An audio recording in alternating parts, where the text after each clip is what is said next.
Tony, good evening to you. We are live just outside the courthouse in San Luis Obispo, where for the second straight day, the jury listened to closing arguments in this case. Here we are just past 8 o'clock this evening on Spyglass Ridge. As you can tell, the wind's just absolutely picking up, gusts very high right now. Most of this area has already burned. Andrew, it is going very well, thank you. And like you said, a whole new look indeed for Linda Campbell.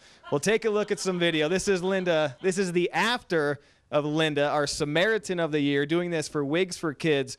As you mentioned, Kate Winslet, the big headliner tonight. She is expected to hit the red carpet at about 7:30. Take a look behind me. You can see all the people already lined up. Back here live, fire officials say they may be lowering the fire danger level tomorrow from extreme to very high, but very high still means fire starts easily and spreads fast. Reporting live in San Luis Obispo tonight, I'm Ryan Foran. Tony, let's go back to you. This is what remains of Lance and Carla's rental property. It's just a small one-bedroom cottage. Friends believe Carla was on the internet at the time when she noticed the homeowner's house on fire just 50 feet away. It was the injector on the lunar landing that was made with my material. 83-year-old Romeo Suick was given these commemorative medals for his instrumental part in getting man to the moon. One of them was given to him by NASA and actually has particles of metal that were melted by Apollo 11's injector.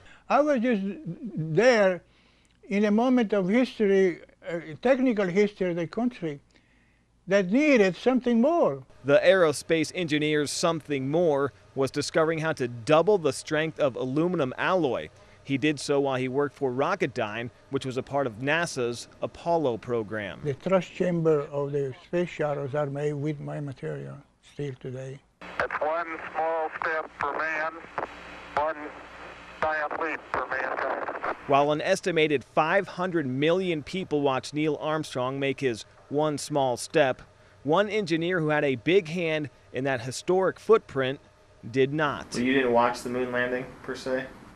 Mm-mm. Why not? I couldn't. Why not? The Italian-born Suick laughs now, but 40 years ago he says he was way too nervous to watch, knowing what was at stake.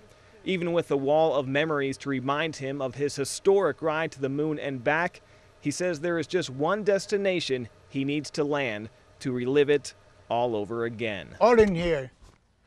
Not even in their head, it's in their heart. Everybody's freaked out, and there wasn't many around this morning. Montecito resident Randall Wade was one of the few who ignored last night's evacuation order and witnessed the devastation near Gibraltar Road in Montecito firsthand. The day was really bad. A lot of my friends lost their houses to the east on Mountain Drive, so handmade houses that they built, so they put a lot of energy into it. Here we are at one of the many homes in Montecito that have been completely destroyed by this fire. This automobile left behind, and you can't even recognize the make or model now. No rubber left on the tires. There are still smoke and hot spots burning on this property of what is left of this property.